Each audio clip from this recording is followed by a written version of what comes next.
थेट जाऊयात, बाळासाहेब थोरात बोलतायत। अधिवेशनाचा कालखंड 30 डिसेंबरपर्यंत ठरवण्यात आलेला आहे, परंतु त्यामध्ये सुट्ट्यासुद्धा आहेत। 25 नाताळची सुट्टी, रविवारची सुट्टी ह्या सुद्धा त्यामध्ये येत आहेत। आमचा आग्रह असा होता की 3 आठवड्याचं अधिवेशन घ्यावं। एकतर कोरोनाच्या संकटाच्या काळामध्ये अधिवेशन कमी कालखंडाकरता झालं, दुसरं असं नागपूरला झालंच नाही।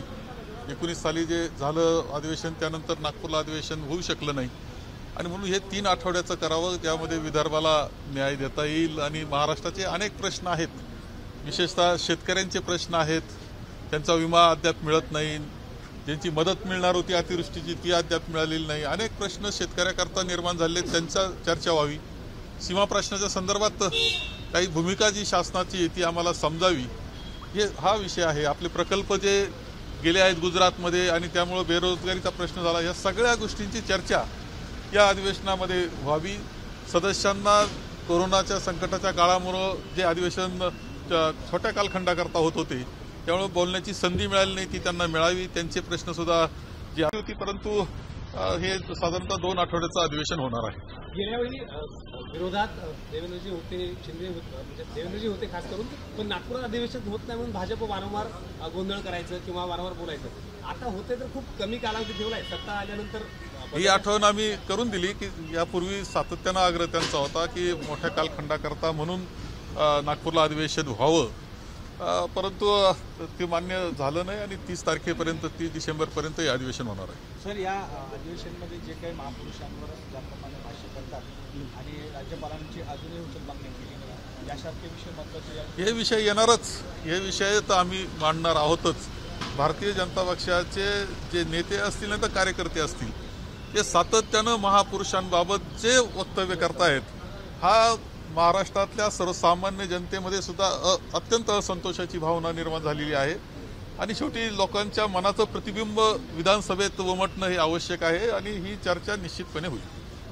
अजून एक सर, आता काही वेळापूर्वी एक बातमी समोर येते की राष्ट्रवादीचे अध्यक्ष शरद पवार यांना फोनवरून जीवे मारण्याची धमकी देण्यात आली आहे। गुन्हा दाखल झालाय, पत्र गावठी कट्ट्यानं ठार मारू आम्ही तुम्हाला, असं देखील सांगण्यात आले। काय नाही, मलाही आता समजली, निषेधार्ह अशा प्रकारची ती गोष्ट आहे।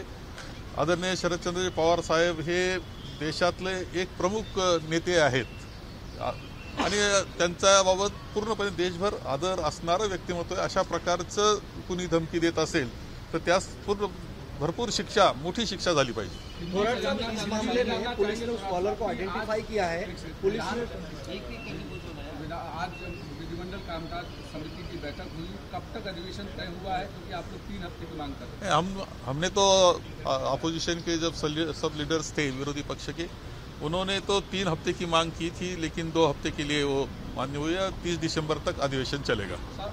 कितना बहुत सारी मांगे आप लगातार कह रहे थे कि विदर्भ में इसके पहले काफी समय तक अधिवेशन नहीं हुआ है, बहुत सारी ऐसी मांगे हैं जिन पर सरकार कोरोना के कारण अधिवेशन नागपुर में नहीं हुआ, इस बार हो रहा है तो ज़्यादा टाइम के लिए होना चाहिए, ये तो हमारी मांग थी, लेकिन वो हो नहीं सका। 30 दिसंबर तक होगा। हमारे कुछ ऐसा समस्या है जो किसानों की समस्या है, उनका जो पीक बीमा मिलना चाहिए वो मिल नहीं रहा, वो है, उनको मदद मिलनी चाहिए अतिवृष्टि की, वो मिलती नहीं, ये प्रॉब्लम हमारे है। और सीमा प्रश्न के बारे में भी चर्चा होनी चाहिए, हमारे जो प्रकल्प गुजरात जा रहे हैं उसके बारे में चर्चा होनी चाहिए, ये सब तो चर्चा होने वाली है, हम इसलिए टाइम मांग रहे थे। महापुरुषों के अपमान को लेकर जिस तरह से आज पुणे में बंद बुलाया गया है, आप लोग पहले से आक्रामक तरीके से अपनी बात रख रहे थे, क्या इस अधिवेशन में इन मुद्दों को भी उठाया जाएगा? राज्यपाल को भी हटाने की मांग ये जरूर उठाया जाएगा, क्योंकि जो महापुरुष है पूरे देश के महापुरुष है, सिर्फ महाराष्ट्र के नहीं है। फिर उनके बारे में जिस तरह की बातें ये भारतीय जनता पक्ष के नेता लोग करते हैं, कार्यकर्ता करते हैं, ये बहुत गलत है। तो हम पूरे देश में इसके बारे में असंतोष है, हम जरूर इस विधानसभा में इसके बारे में चर्चा करेंगे। शरद पवार को धमकी दी जा रही है, उनको फोन कॉल आया जहाँ से बने किस हम तो आदरणीय शरद पवार साहब हमारे ज्येष्ठ नेता है, देश के ज्येष्ठ नेता है, उनके बारे में हमारे सबके मन में आदर है। उनको ऐसी धमकी आना बहुत गलत है, हम उसका निषेध कर रहे हैं और जिसने ऐसी धमकी दी हो उसको पनिशमेंट होनी चाहिए। सिक्योरिटी को लेकर के जो कल से मामला उठा है कि निर्भया की गाड़ियां एमएलए के स्क्वाड में लगी हुई हैं, कल महाराष्ट्र के एक मंत्री गिरीश महाजन ने अपनी वाइस सिक्योरिटी विड्रॉ करने के लिए पत्र लिखा है डीजीपी को, क्या उसके बाद अब महाराष्ट्र के जो दूसरे लोगों के पास वाइस सिक्योरिटी है उनको विड्रॉ करना चाहिए?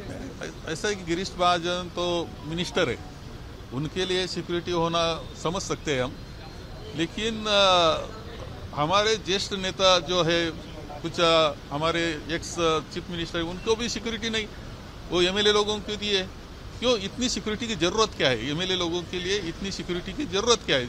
जनता से कौन सा उनको ऐसा डर लगती है कि इसलिए इतनी सिक्योरिटी चाहिए? और उसके लिए जो यूज कर रहे हैं, जो गाड़ी का उपयोग कर रहे हैं, वो भी बहुत गलत है। अगर गिरीश महाजन अपनी सिक्योरिटी विड्रॉ करने के लिए लेटर लिख रहे हैं डीजीपी को, तो क्या दूसरे लोगों को भी सुमो मोटो ये करना? नहीं, ये ऐसा है कि वो मिनिस्टर है, उनको लोगों में जाना पड़ता है। इसलिए मैं नहीं कहूँगा कि उन्होंने सिक्युरिटी विड्रॉ करनी चाहिए। सर, त्याच पद्धतीने शरद पवारांबरोबरच प्रसाद लाड यांना देखील आता धमकी आलेली आहे। नाही, अशा धमक्या राजकीय लोकांना येतात, नेत्यांना येतात, याचा अर्थ आपल्या जी शासनाची भीती लोकांमध्ये पाहिजे, अशा गुंडांना जी भीती वाटली पाहिजे ती वाटत नाही काय, असा प्रश्न निर्माण होतोय। म्हणजे शांतता सुव्यवस्थेचा प्रश्न महाराष्ट्रात निर्माण झालाय की काय, अशा प्रकारची अवस्था आहे। एक सवाल ये है कि चाइना आर्मी ने फिर से भारत में एनक्रोचमेंट करने की कोशिश की थी। नहीं, वो तो रिएक्शन हमारी है पहले से है, पहले भी ऐसा कुछ हुआ था और देते हैं, केंद्र के नेता देते नहीं। थोरात अनिल देशमुखांना जी बेल मिळालेली आहे त्या बेल ऑर्डरमध्ये स्पष्ट म्हटलंय की कुठेही सरळ पुरावा जो आहे हा सापडलेला नाहीये 100 कोटी वसुलीचा। अशा पद्धतीने इतके दिवस वर्ष साधारण त्यांना जेलमध्ये ठेवण्यात आली। नाही, आता सध्याच्या ज्या काही यंत्रणा आहेत त्या यंत्रणांचा वापर दुर्दैवानं राजकारणाकरता होतो, त्याचा हा परिणाम आहे। माननीय खासदार संजय राऊत यांच्या बाबतीत सुद्धा हेच घडलं, आता अनिल देशमुखांच्या बाबतीत हे घडत आहे। या ज्या यंत्रणा असतात त्यांचा असा गैरउपयोग होतोय, त्याचा हा परिणाम आहे। निर्भया पथकासाठी ज्या वापरलेल्या गाड्या आहेत, त्याच गाड्या सरकार आहे त्याच्या आमदारांना सुरक्षेसंदर्भात देण्यात आलेल्या आहेत। मला एक समजत नाही का आमदारांना, मी सुद्धा आमदार आहे, माझं काही सुरक्षा नाही आहे। आमदारांना जनतेमध्ये जाण्याची भीती वाटण्याचं काही कारण आहे असं मला वाटत नाही। का एवढी यंत्रणा दिली याचं कारणच समजत नाही। पण त्याच्यावर आरोप असा केला जातो की महाविकास आघाडीनेच हा निर्णय घेतला होता आणि तेव्हापासूनच ह्या व्हीआयपी लोकांच्या सुरक्षेसाठी निर्भयाच्या गाड्या वापरल्या। मी माहिती घेतली, असा निर्णय बिलकुल नव्हता। आता इतक्या मोठ्या संख्येनं ज्यावेळेस Y+ सुरक्षा देण्याची वेळ आली आमदारांना सुद्धा, त्यावेळेस त्यांचा उपयोग सुरू झालेला आहे। महाविकास आघाड़ी के लोग भी इस गाड़ी का इस्तेमाल कर रहे हैं? नहीं, ऐसा मैंने मालूमात लेने की कोशिश की, ऐसा कुछ हुआ नहीं। एबीपी माझा, उघडा डोळे बघा नीट।